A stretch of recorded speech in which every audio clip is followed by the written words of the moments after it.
Good morning, good afternoon, good evening, ladies and gentlemen, and welcome to this FP&A Trends Webinar, where today we will look at the key FP&A challenges and how to address them. My name is Hans Gobin. I'm an international FP&A board member and facilitator today.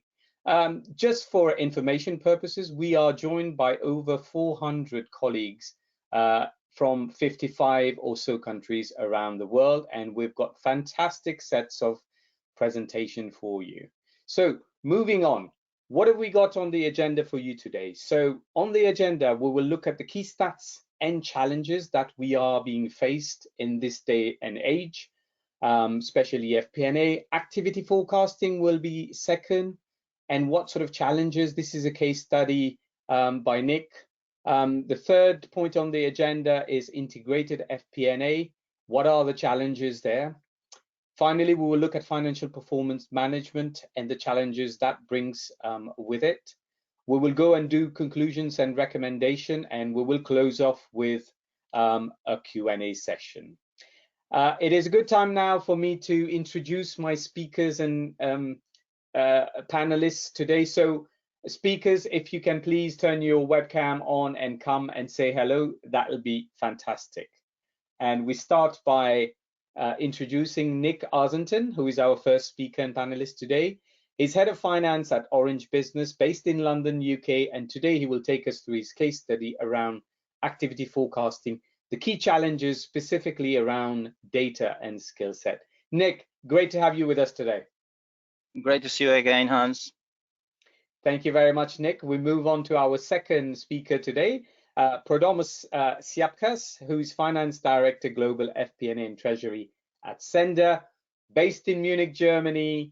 And today, Prodomos will take us through integrated FP&A, the challenges around that, and what we can do about it. Prodomos, great to have you with us today. Hi, Hans. Hi, all. Very excited to be here today. Thank you very much. Moving on to our final speaker for today, Justin Merritt, VP of Solutions Consulting at Planful, based in Minnesota, United States. And today, Justin will take us through financial performance management, so the challenges there. Justin, great to have you with us today. Thanks, Hans. It's good to be here.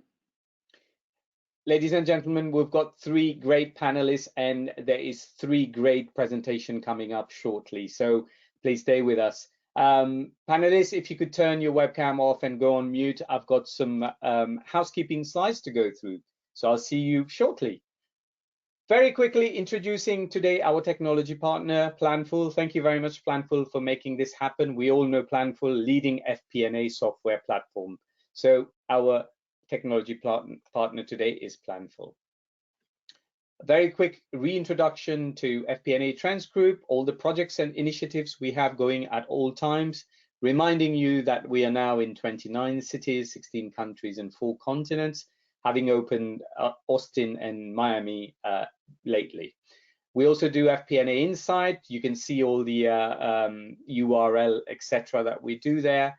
And finally, going on to FP&A Education, Research and Consulting, Best Practice Workshop, Consultancy, AI, ML, and FP&A Surveys. On the FP&A surveys, I'll be sharing some survey results for 22, but the 23 is about to come very shortly as well. So please be on the lookout for that. A quick reminder, some housekeeping item. The webinar will take an hour. You have 2 participation poll in the webinar, so your participation is very much required. So please let us know what are you doing via these 2 polling questions. We have an interactive Q&A session at the end. You can ask your question via the chat box, so please use that. Ask your question. Any question you have on the subject, you can ask now, or you can wait for the presenter to finish and tell us who you want to answer those questions as well. You can download the presentation right now in the handout session of the presentation. If you don't, you can receive a copy of the recording and presentation at the end of the meeting as well. Finally, when I close the session today, you will see a pop-up form. It only takes about 30 seconds. So we want to know from you, how well did we do? And of course, if you want to listen to something in specific for the future, please let us know as well. So stay another 30 seconds when I close the meeting today and give us those very, very important and relevant feedback. So I just wanted to share with you some key stats and challenges before we go into the presentation. So this is really to set the scene. And the first thing I want to share with you is how much time do we as FP&A spend on low value activities? You can see here 45% of time is spent on low value activities and only 33% on high value activities, where we wish as a team to be doing a lot more, which is the 55%. The next stat I want to share with you is how long do we take to produce a forecast?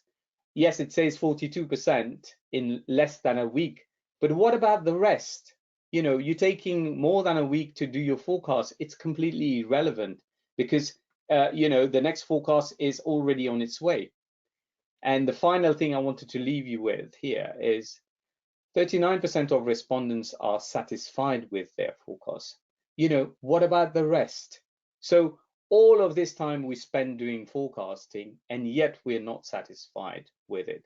But why do these things happen? What are the challenges we are facing there that are giving us these problems? And the 5 key challenges that us traveling around the world FP&A board have identified are as follows. And I'll share some stats with you here. So on data quality, only 34% feel their data quality is low or poor. 31% say that they do not have a single source of data. So we are always struggling with data quality, data source, and leave alone being able to mine the data. The second is flexibility and adaptability. Only 6% can run scenarios in real time. 26% of organizations can't even run scenarios. Big problem here. And of those that can run scenarios, 55% find it long and challenging process. So we're not flexible, we're not adaptable to anything that is thrown to us. How can we change this? How can we do scenario planning better?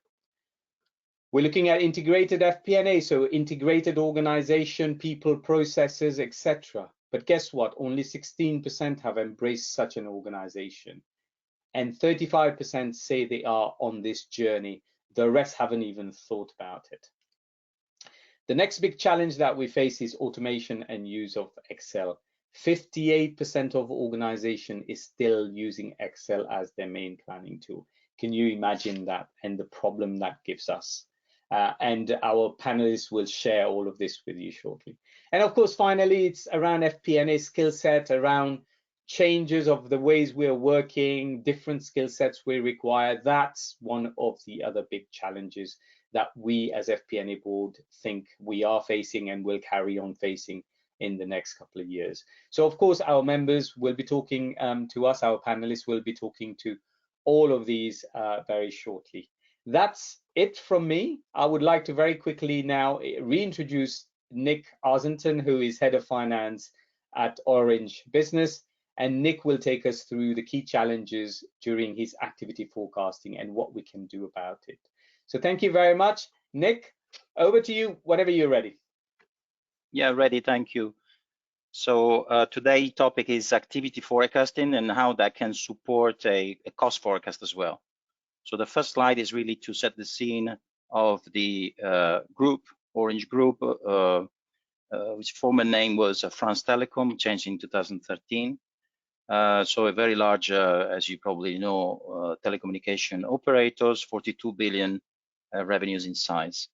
Today's topic will focus though on a specific organization within the group, which is called GDO, Global Delivery Operations International, which is, as you can see, the smaller circle at the center of the slide, which belongs to the international division. We are talking about a 300 million organization within the Orange Group. So what does this division do? And do we see that in the next slide? Thank you. So we are talking about 4,500 people, roughly. Logistically and from a geographical point of view, scattered across the globe. mostly in Europe, but also many people in our multi-service centers in India, Egypt, and Brazil as well. What do?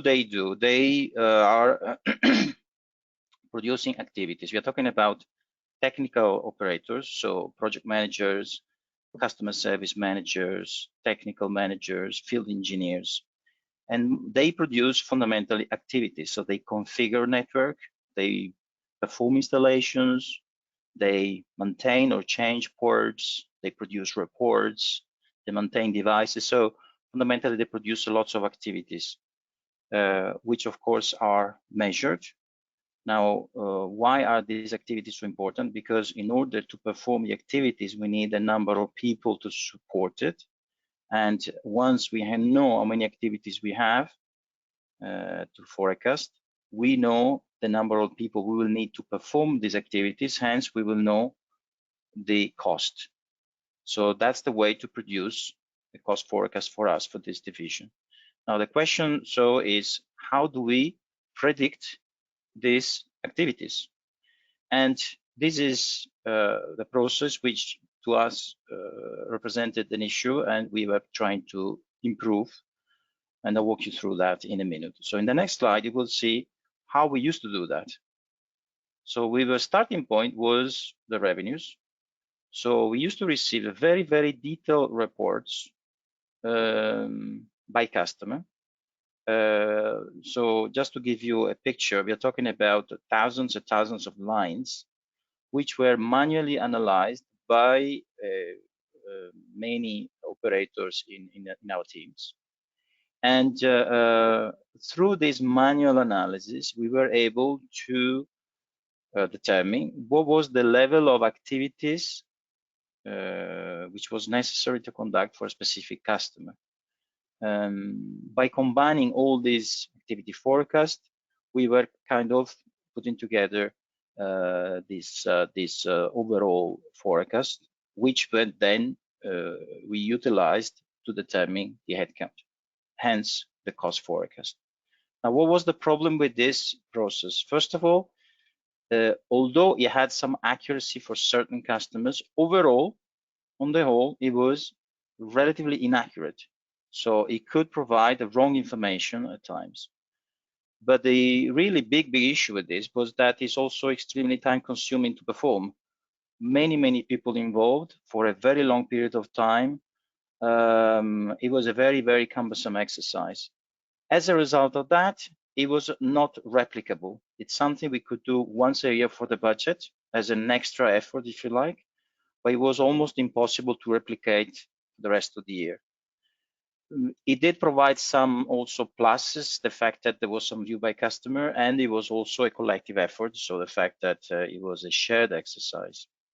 So how have we tried to, and hopefully successfully, improve and modify this logic? And to do that, we have fundamentally gone back and produced historical data for the previous 5 years. And we have identified specific, this time, revenue streams, specifically dedicated and linked to the activities that we wanted to forecast. So rather than looking at revenues in total, we identified specific revenue streams which were directly linked to these activities. We then studied the relationship over the last 5 years between these revenues and the activities to see if there was any historical correlation and to establish a percentage of relationship. We did find some relationships which were more or less fixed over a period of time. Now, it would be impossible in the format of today call to provide you more details on how this relationship worked, but let's just say that we found for 6 processes a very good correlation. The correlation doesn't mean they moved in the same way. It could be that while the revenues were increasing, activities were decreasing, or the other way around. It doesn't matter for this purpose. But we did find this relationship. Now, once we were getting all these relationships and apply them to the new revenue forecast, there you go. We had a forecast done of the activities much quicker, an evolution that was readily available to then produce the headcount and the cost forecast. So overall, this process was definitely more accurate. So that was really the first outcome. We gained massive efficiencies, and we will see later also some quantification around what this efficiency were, thanks to this the use of this historical relationship. Fast productions, which means that this was replicable. So we don't do that once a year, but we can do it twice a year or 3 times a year. It doesn't cost as much as before. But also one important, I would say, side effect of this implementing this process was that we had to understand in depth the relationship between this revenue and these activities, and the reasons why certain evolutions appear to us moving in certain ways. So it was a very good exercise also of understanding, and for us this was definitely a huge plus. Of course, this process has also some negative side, the fact that there is no necessarily customer view, and this link you will see later in the presentation of Prodromos, the fact that there is it's necessary to have a change of mindset and a change of process, which is fundamental to improve and to change this approach. On the side of the tooling, we have employed Excel, so we didn't necessarily create a new tool, but this is something we are working on. So going back to which challenges, and going back to the challenges that were presented by Hans earlier, and also I think the challenges that in general organizations face. How did we face them, and how do we try to improve? So first of all, efficiency. So we have, like I said, and there is a quantification there, managed to make the process much more efficient. As a result of that, flexibility and speed. So we are able, like I said, to replicate this much quicker. Hence, we can do that several times a year. Challenge I was mentioned earlier, data quality and ability to understand the data. There is no way to getting away from the fact that data quality is always and will always be an issue. So we did find when we were studying the relationship that sometimes the quality of data might be a bit lacking, but this was a good exercise to understand how to also overcome these type of issues. And in order to complete this exercise, it was a key to have the necessary skills on board. First of all, to understand this relationship, we needed to understand in depth the business, the operations. Some experience was necessary in terms of model it, and we also partially used some artificial intelligence, this in order to help us in the analysis of seasonality. The exercise was still driven, I would say, manually, but we did employ some artificial intelligence tools just for this specific topic. And that comes, my presentation with this comes to an end. So Hans, the floor is back to you. Nick, thank you very much. Great presentation. And of course, you've described to us, you know, the big issue you had with that piece of data and how you mine the data, how you made it efficient. You talk about flexibility and agility. But I think the other thing that you mentioned as well, which is key, is how the skill set of FP&A have evolved as well, based on when it was manual to a much more different model where you're now using, you know, the sort of data science, etc. model. So thank you very much for sharing your experience with us there. I think what we'll do next is we will go and look at the polling question and find out how our audiences are dealing with this sort of problem. So if I may read this to you, and if you can vote as well, please. What is the biggest challenge you have in terms of planning and forecasting within your own organization? Is data quality and quantity the big issue? Is the high amount of manual work, therefore no EPM sort of tool, lack of integration, working in silos, skill set, or flexibility and adaptability to play scenario planning on demand the issue? So if you can vote, please. What is the biggest challenge you have in terms of planning and forecasting? Is data posing a big problem? Is it manual work? Is it a lack of integration and working in silos, finding a good skill set, or flexibility and adaptability to play scenarios on demand. If you can vote, please, I'll give it another few seconds. And I'm shortly going to close the vote. Another couple of seconds. Fantastic. And I'm going to close it now and share the result with you. So 21% say data quantity and quality, 32% say manual work, so no EPM tool, 22% say working in silos, 22% again say flexibility, with only 2% on skill set. Nick, what is your insight on this?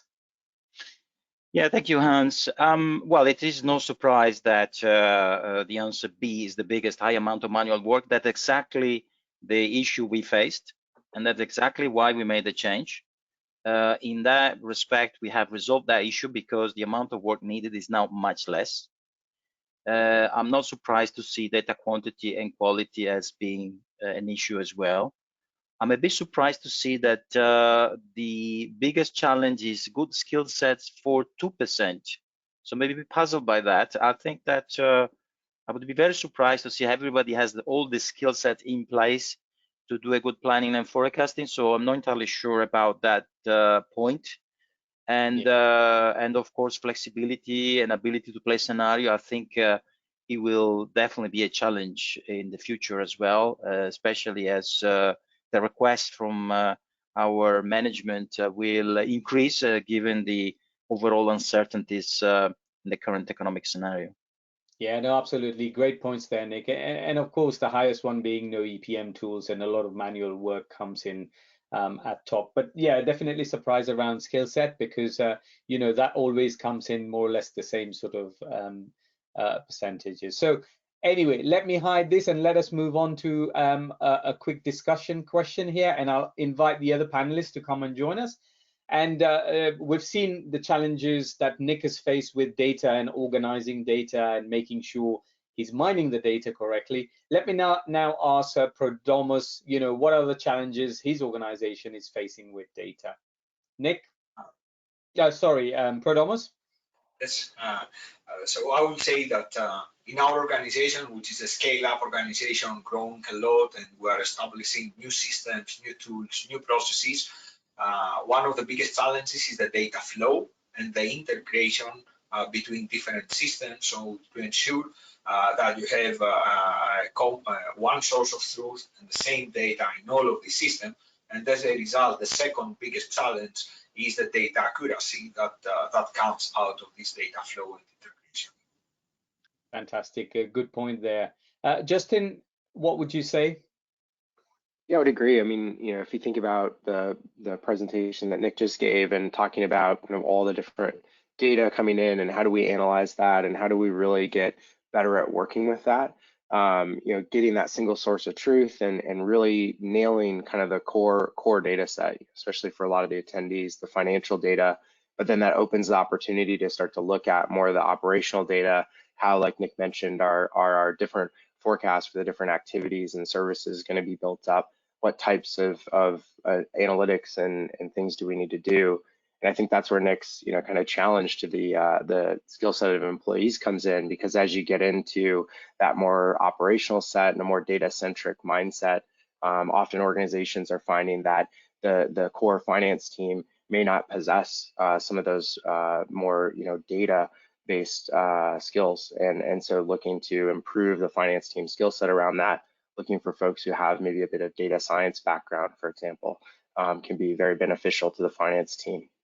Yeah, no, brilliant answer there. I think we all know that, you know, that the foundation is obviously data and good data, and we've got to work towards that. Very, very important. And then how we move on from there to all the other elements of, you know, making sure that, you know, we've got a great FP&A team and also a great FP&A tool that will help us to move forward. So thank you very much, all of you. We will now move on to our next session, which is from Prodomos. So if we can all turn our webcam off and leave Prodomos to take us through integrated FP&A in the scale-up world. And of course, as an example, all the challenges are still very relevant to all the different other entities. Prodomos, over to you whenever you're ready. Thank you very much, Hans. As already Hans said, today we are going to speak about integrated FP&A in the scale-up world. And why the scale-up world? The reason is because it is an environment that poses some specific challenges. And the challenges, the main challenge is that we need to build the plane while we are flying it at the same time. What does this mean is that we need to manage the business, we need to conduct business on a daily basis while at the same time building the business. And this comes with some specific challenges that are on one hand internal, and this is normally the lack of structure, processes, and maturity on what we are doing, and also at the same time that the business is usually growing at a very fast pace in a constantly changing environment. At the same time, we face also, similar to every other company, external challenges. Just to name a few coming out of the last years, it was the challenge of COVID, then challenges coming out of the supply chain issues that the whole world faced, and now the last, let's say, about 1 year, the increased interest rates that affect the liquidity in the market. And this is also very important for companies that are backed up by venture capitalists. So this is the environment we operate in and the specific challenges that we need to face. And moving on to the next slide, we can see that because of these reasons, moving towards an integrated FP&A in this world, but we can say in general for most of the companies, it is a long journey. It is a long journey that might start from implementing technology and establishing processes. These two, I mean, in a more mature company might be that we have the processes and then we need to implement the technologies, but in the scale-up world, these two need to be implemented on parallel, or in some cases, even the implementation of technology might be one small step before the step of establishing processes. The third big part of it is how we work all together in order to develop the mindset that the organization needs to have in order to move towards integrated FP&A. So we will start in the next slide with implementing the technology and moving towards an integrated platform. In my experience in the scale-up world, we need this in order to develop the infrastructure that is required for effective and efficient collaboration. We develop an integrated platform in order to deal with data issues, just as also like Nick also speak in the previous presentation, establish a source of truth, ensure data integrity, move out of Excel and eliminate manual setup and things that we need to do there. But also more importantly, we need that in order to enable dynamic planning and scenario playing, to provide the organization and the FP&A team with flexibility and adaptability, and at the same time, and this is very, very important, to facilitate the collaboration between different departments. And we need to integrate to implement this platform.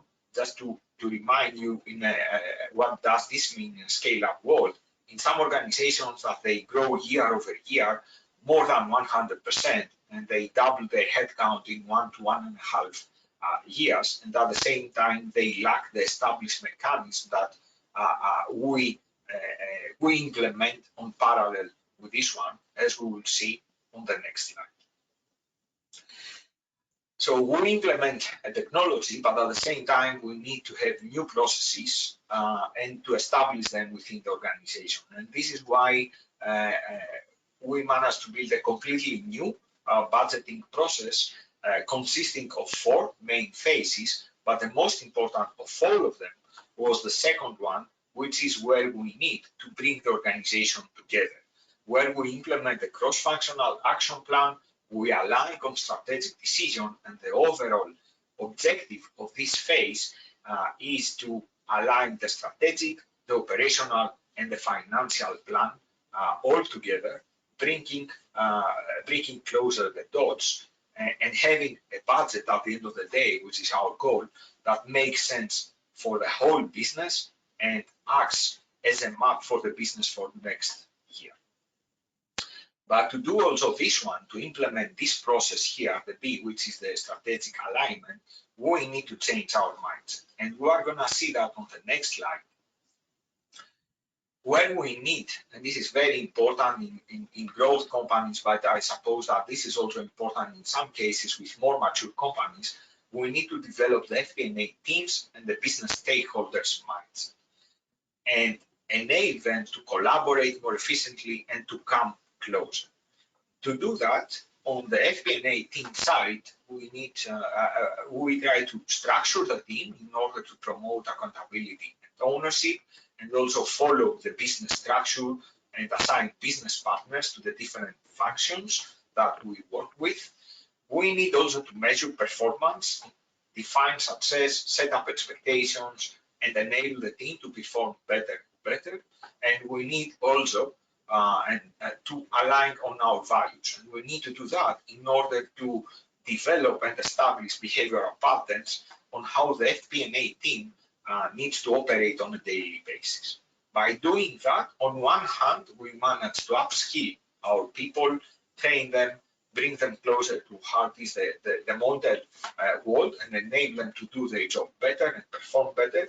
But also, very, very important, we manage to develop trust with our business stakeholders, come closer to them, convince them about the value that an FP&A team can add and bring to the table, and work with them towards a budgeting planning at an FP&A team that enables the business to grow further.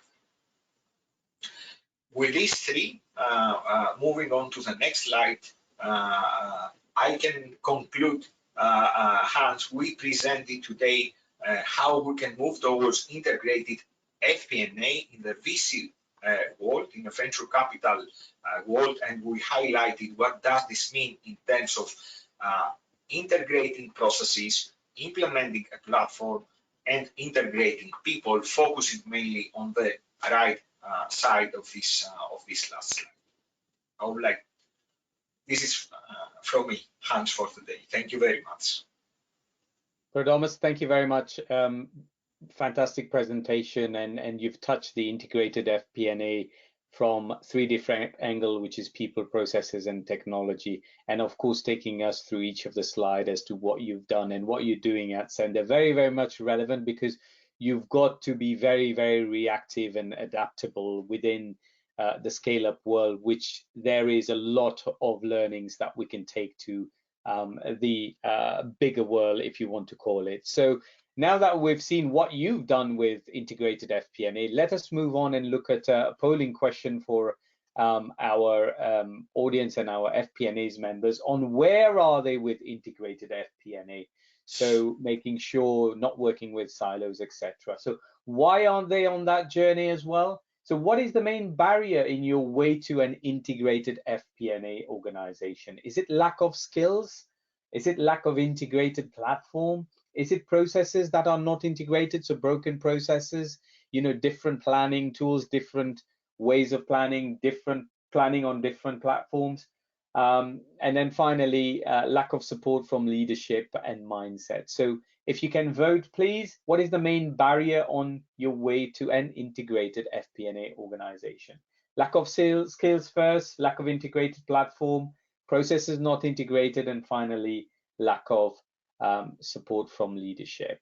I'm now going to close it, and I'm going to share the results.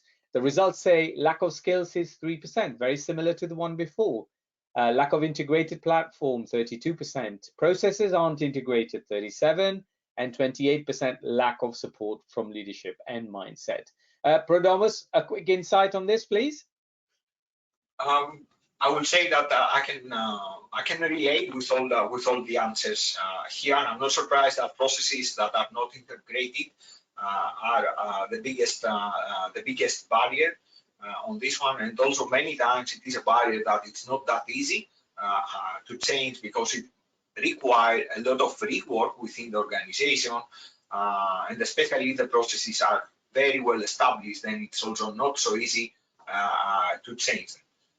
That being said, I don't see that there is a lot of that there is the biggest driver, the lack of support from leadership and the mindset, And I will propose to the voters that you can build on the support from the leadership, and you can build on the mindset of the people, and this will be a very key enabler in order to change also the processes and move them towards a more integrated world.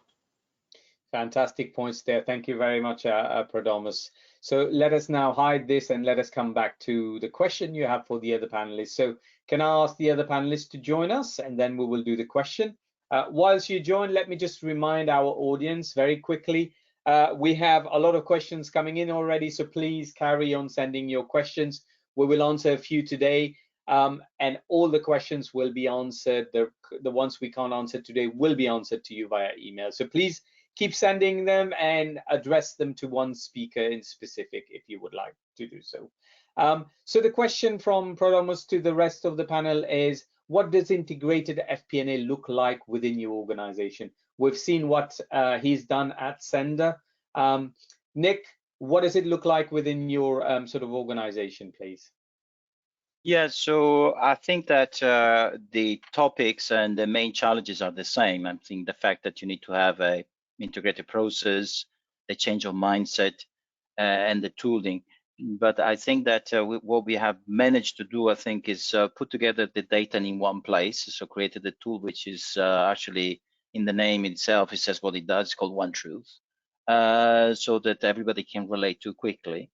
Change of mindset is definitely required. We saw that in the slide I presented before, that there was really a step up that was required to all our operations, so to understand that we took a different approach, and sometimes it feels like that maybe they lose control over something, but we have demonstrated to them that there was benefit from that, the efficiency but also the accuracy.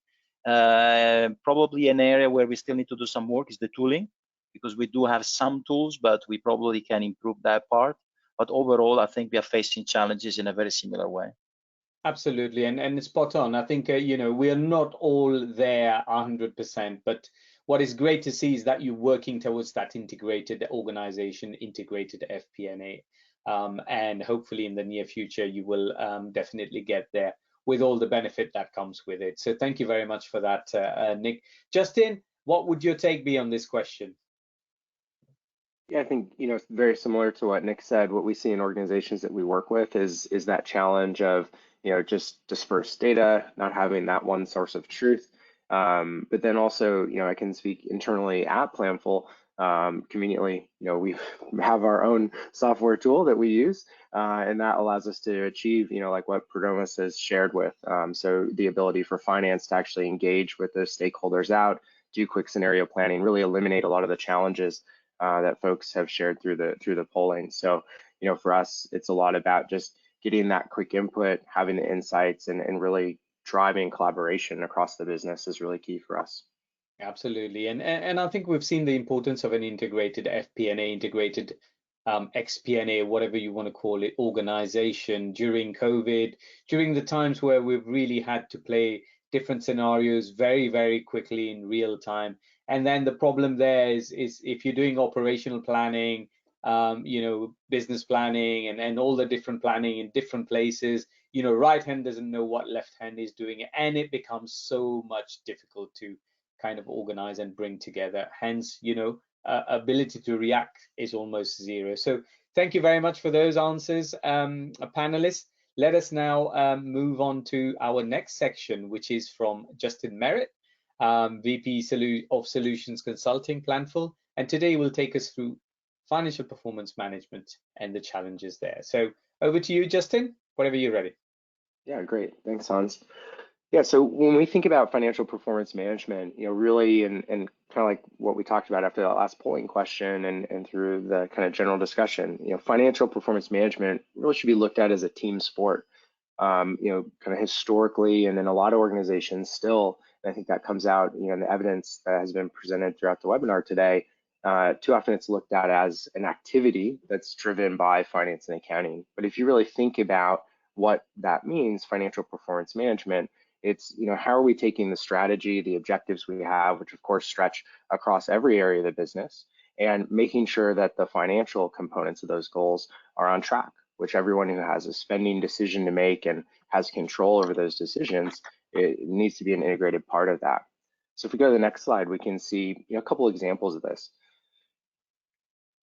And so on the left, kind of the traditional pieces, finance and accounting, but when we look at this as a team sport, you'll see that we're able to shift the work that finance and accounting is doing because we can get rid of those low value activities. So we can really let finance be looking at, speed in terms of quick turns on scenarios, providing better insights, and overall helping to guide the business and having confidence that that guidance is good, because instead of spending all the time, like Hans shared at the beginning, on those low value activities, we can now spend time on actually analyzing the data and getting good insights. And then from an accounting perspective, similar, if you think about your accounting teams just bogged down kind of in the close, a lot of organizations still taking, more than 10, 20 days to close the books, which then has the downstream impact, right? Those stakeholders have trouble knowing where do they stand, how did we end up after last month, because they're waiting, and that can even impact finance. So when we can use technology and look at that financial performance management as a team sport, we can start to get a much faster close. We can get results out faster, which means we can start to be much more proactive with our data and information. And then for our business stakeholders, I just picked human resources and marketing here, because if you think about spend-wise in your organization, probably maybe roughly 90% of your operating expense comes from people costs and then marketing costs. And so when we start to get them involved, they can actually be more collaborative. Think about human resource, think about all the moving pieces with people, potential legislation changes on retirement ages, different contributions, tax changes, things that have real impacts to the financial performance of your business, but putting the ability to model those out, create those scenarios directly in the hands of the people who are plugged into what's going on in that world, it can have a lot of power, because again, it takes some of that burden off of finance, but then also empowers the people who are actually making those decisions, looking at the information to work with it. Similar with marketing, often for organizations, kind of a black hole of spending, very difficult to understand, where are marketing dollars going? Are we getting ROI on those? Are we generating the top of funnel leads that we want to generate? Right? And so by again, bringing those people into the fold, by having technology that can really help assist them do that work, we can actually start to understand where that money's going, oftentimes unlock more value, and even sometimes spend less on some of those areas, but without impacting the benefit. So really nice things we can start to get synergy-wise when we bring everybody into this picture. And so when we look at the next slide and kind of pull out and say, what are the benefits we get from this across the business? Really, we get better accountability. People feel really plugged in with the financial performance of their area of the business. We can also start to really automate those manual processes. So, getting rid of kind of all those manual steps that everybody, I'm sure on the call, is very familiar with and hates, right? All the, manipulating the data, moving data from place A to place B to place C. And then also collaboration with context. A lot of times people, when they're looking at different softwares or thinking about how this process works, they forget about the collaboration component. And in tools like Planful, for example, we have that native collaboration capability so that you can actually interact with that dispersed geographic workforce. Hans mentioned the pandemic, and now people a lot work from home, different countries, different areas. Now we can actually just communicate through the tool. We can put comments in, we can have that actually logged, part of our audit trail and history. So again, this idea of bringing everybody in can start to drive a lot better results and just make things easier overall for the entire team. So the next slide poses a question for the audience. Why is this so difficult to achieve? And when we think about this, and I think again, the data that Hans has gathered through the different surveys that FP&A Trends has done really supports this. It comes back to reliance on spreadsheets. Reliance on spreadsheets kind of inherently, right, brings in some of these manual challenges and pains. So the next slide, just to kind of summarize and maybe have you guys think about some of these challenges. We think about the different pieces of data. Both Nick and Pronomis have been talking about the different data that they work with and how they need to use that data and information effectively. And so when we're using spreadsheets, we're extracting that data often very manually into different files. Then we're bringing them into templates that we've created in spreadsheets, doing things like H lookups and V lookups, and even maybe array formulas like some products, right? A lot of wildness starts to happen in that data, and that also starts to then make things really complicated and also make it difficult to train people. And also, again, that manual process means it takes more time than it needs to. And then, of course, we have to send this out, right? We have to send this out, get reviews and approval, or even if we want to get collaboration, we now have to manually push that back and forth. And what does this mean? It means that we have, high security risk. Think about, I'm sure everyone on this call has a story of when maybe a file accidentally got sent to the wrong person, the wrong distribution list. Hopefully not things with sensitive like payroll data or person PII, right? That can be a real problem for the organization, but it's the reality. We do things manually. We're not relying on technology and instead just manually downloading and passing stuff back and forth. A lot of data risk. Similar, scattered version control. Think of, all the folders you have in your network drive with v1, 2, 1.1, final. What if somebody grabs the wrong version and now they've integrated that into your scenario, your plan, and now you're operating off of bad information? This also garners low user participation. I definitely have been guilty of this before in my career when I was sitting in the seat that you guys were in, of thinking my templates, my spreadsheets are the best. There's nothing better. But the reality is when we get out into the business and we actually work with those key stakeholders, oftentimes they don't think about it like finance does with accounts down the rows and time across the column. They have a different way of looking at things, and that really hurts that user participation. And then what this all kind of leads to is reactive reporting, because we're in this constant cycle of waiting because of all that low value add work. So what can we do? What kind of results can we get by investing in technology? So if we go to the next slide, perfect. So, first of all, from a technology perspective, this doesn't have to be painful. First and foremost, implementations can take, as little as 4 weeks, right? Just depending on the scope, it can be very quick to start to get value out of these applications. When we think about, things like month-end close, a process that's existed for, almost since the beginning of time, right? But when you think about the modern month-end close, still most organizations closing their books with spreadsheets. What that means is that if we start to leverage technology, you can actually reduce that time by up to 80%. Again, freeing up that time to do the more value-added activities. Then process-wise, really thinking about how do we execute a planning process? How do we run different scenarios, right? So getting more productivity, but also then having more time to look at information. And because we're not doing all that kind of Excel gymnastics, as one of my colleagues says. And then from a business impact, right? This can have a real impact to the business overall because we have things like increased accuracy. So we're making better decisions and we're making them faster. And it can translate into real dollars, both from dollars that flow to the bottom line, as well as avoidance of spending money unnecessarily. And so, a lot of data out there on this, and again, it can be very, very beneficial. On the next slide, just to share a customer story with y'all. We have a lot of customers who use our product, for example, and kind of a resounding thing that we hear is, once they get it off the ground, getting transparency is often something that's very big, because the stakeholders out in the business, they want to be able to see information, they want to understand how they're doing, but it's very difficult and it's often very latent. And so having that transparency, and then also taking a lot of that burden off of the FP&A resources. You're not having multiple meetings with business stakeholders. They can just go in, look at their numbers, see them, ask questions, versus having to set up all those meetings, which means we can take that time and again, reallocate it off of those low value activities to the more value added activities. So back to you, Hans, and we'll close it out. Justin, thank you very much. Fantastic presentation, and thank you for highlighting, the use of Excel, and of course the issue that gives us and the time it takes for us. We talked about the 55% of time we want to be doing value add, but if we're doing just pulling Excel together, when do we get a chance to do any of that? And then your final slide before this one, you shared the benefit of a good EPM tool and what that brings to the party. So excellent there. So thank you very much for that. Let us now bring the other panelists on board and let us ask them a question that Justin wants to put to them around Excel. Of course, how do you deal with the challenges that Excel poses within your own organization? If I may come to you, Nick, first. Yes, well, Excel must be one of the most used tools ever in corporations. So we all love it because of the flexibility.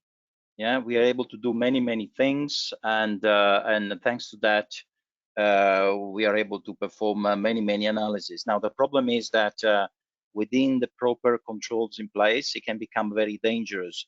I mentioned to you before the fact that when you start using very complex formulas, you kind of lose track of what makes sense or not. You don't even know anymore if it's correct or not. So there are some procedures that and some ways to control that, but who actually does it all the time is very difficult. It just relies on people's ability to do that manually. So for me, it depends on what activity we want to conduct. For certain things, Excel is almost unreplaceable. For many other things, I think we should start thinking long and hard what other tools are out there, and there are, that they can help us better. Excel will always be there in the background, but we need to make choices to sometimes achieve better control in different ways.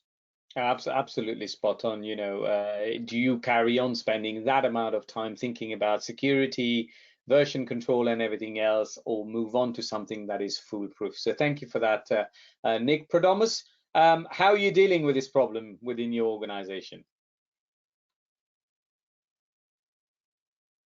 I think you're on mute, Prodomus.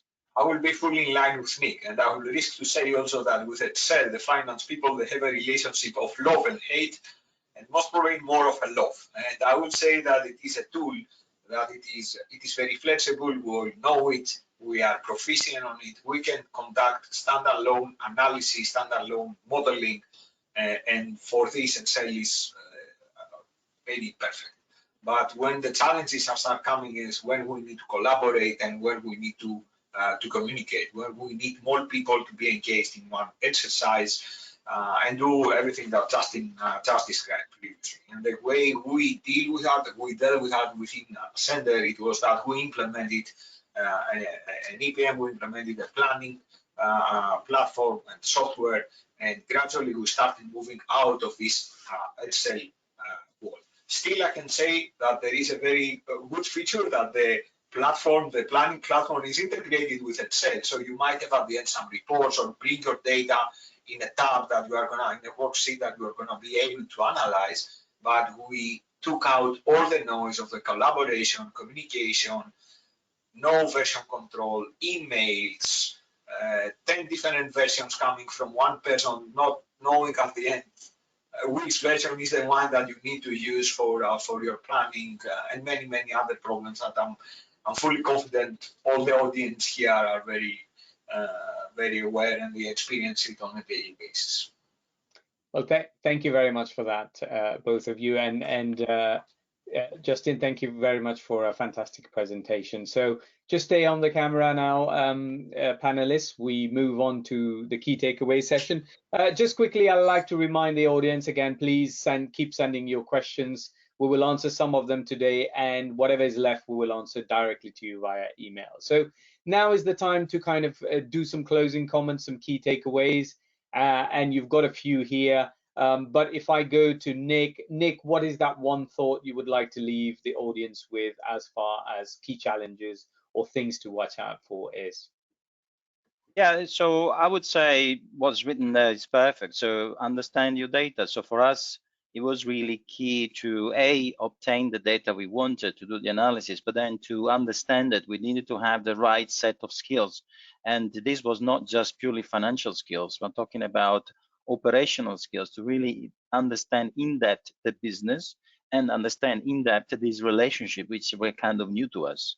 Without this aspect, it would have been very difficult to really achieve what we managed to achieve in terms of efficiency. And the other thing I would say is the fact that perhaps the tooling we still need to improve in that area, but the fact that yeah, the skill was definitely that. And I would say, well, if I had to give one thought, I would say just the really business analysis and the business skills to understand the data was probably the most important. Brilliant. Thank you very much. Prodromos, a quick answer from you. One quick key takeaway. Yeah, from my side, I would say that we need integrated FP&A in order to ensure that the organization is flexible and is able to adapt and to forecast, to plan in a timely manner to serve the business needs. And while doing that, we need to pay attention, of course, to processes, of course, to platforms, but also all of us to keep on our mind the mindset of the people, both the finance and the business. Thank you, Prodromos. And just in a very quick one, in 20 seconds or so. Yeah, absolutely. You know, I think kind of to take what Nick and Prodromos and myself were talking about, oftentimes when we think about financial performance management, automation, bringing a system in place, people think I have to give up Excel. You know, Prodromos talked about the love-hate relationship, and Nick, we're never going to get rid of it, and that's a perfect point. Just because we're automating process doesn't mean we have to give up Excel, but really we're using Excel back for what it's meant to be used for, and we're letting applications and technology handle those things that they can do really well with. Fantastic. Thank you very much, panelists. Now, we go on to our Q&A session. Very exciting, lots of questions, very little time though, but keep sending them, please, ladies and gentlemen. We will answer all of them. Whatever we can't, we will answer via email. So Nick, let's start with you. I've got a great question for you. And of course, you've done, you've automated that forecasting process, which used to be manual before, and people used to be able to see it, etc. And now it seems that it is in a bit of a box. The question is here, did you have to do anything major to convince field people to use this new forecast? So again, we're talking about mindset here. Absolutely, yes. The change of mindset, as has been explained in Prodromos' presentation, is one of the 3 pillars, so it cannot not be there. We employed some tricks. So we were basically showing our operational teams that the benefit of this approach was first and foremost the accuracy. So before going into the efficiency, we spoke about the accuracy. We demonstrated to them that although it was a top-down approach and it was more, if you like, high level, in reality, the results were far more accurate.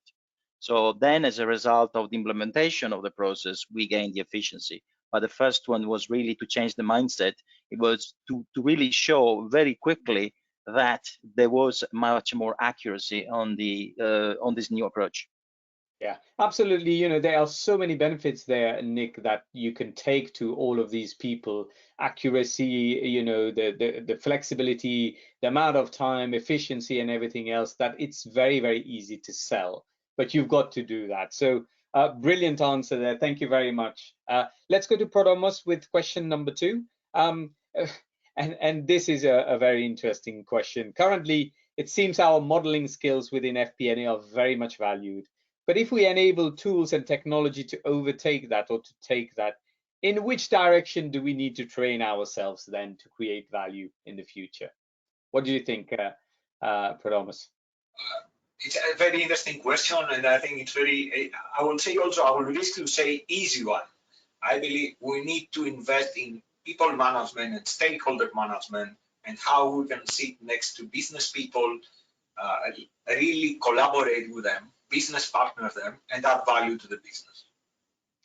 Absolutely spot on. This is how it is very important to identify our roles as FP&A and FP&A leaders are changing. We are no longer doing reports. The reports and the machine is doing all of that. So the human intelligence is where our role lies, and this is where we're going. So the collaboration you mentioned, the storytelling, the business partnering is where these things are heading. As ever before, human intelligence is much more important. So thank you very much for that, Prodromos. A very interesting question there, and I think it will be our final question for today for Justin. Justin, we're talking about once the month-end close is completed, etc. How many business days does it take to finalize a forecast? What are your thoughts? What does good look like with an EPM tool? Sure. Yeah, I think there's kind of two pieces to this, right? When you have quick turn on scenario, we're sitting in the meeting, we want to do real-time analysis on change in sales, things like that. not a true full end-to-end forecast. That I think is what great looks like. You know, being able to have the tools in place that we can actually make those decisions real time in the meeting and look at those different views. When we think about the more formal forecast and budgeting points, you know, being able to turn that around in less than a few days is really good, because, you know, we should have the ability to have the good baseline, and then we're just looking at it, we're making adjustments based on what we know now, and we should be able to do that even before we start the next month. Like, as we're in May, we're already 4 days in. If you're doing your forecast now, like Hans mentioned at the very beginning, it's too late. So we should be looking at how do we bring that up? How do we do it as we approach the end of the month? And then we're just making those minor tweaks so that we can have that more proactive management approach to our financial performance. Spot on. It's more or less real time is what we're saying really here. You know, it shouldn't take you that long to do it, especially if you're doing it regularly and you've got a good EPM tool. So thank you very much, panelists, for answering those questions. We are out of time, so we will move on. Please stay on the camera while I just share some last few pages. Here we've got two fantastic FP&A Trends webinar coming. One is on navigating FP&A technology landscape, 14th of June, and the other one is Digitize FP&A Business Partnering, 21 of June. Please keep those dates in your diary. Ladies and gentlemen, great time to say a big thank you to our technology partner Planful for making this possible. Thanking our panelists for absolutely great insight, presentation, and answering those beautiful questions. And finally, thank you to our audience and our FP&A board members for attending this meeting. We hope it's been very fruitful to you as well. This is how we can keep in touch, so please look us up and keep in touch with us. Very shortly, I'm going to close the webinar. I would just like to remind you that when I close it, you will get a pop-up survey, so please tell us how well we did and if you've got any topics you would like to listen to in the future. So with this, our webinar comes to an end. I would like to thank you very much and say good morning, good night, good evening, wherever you are. Thank you very much. Have a great day. Bye-bye. Bye, everyone. Bye.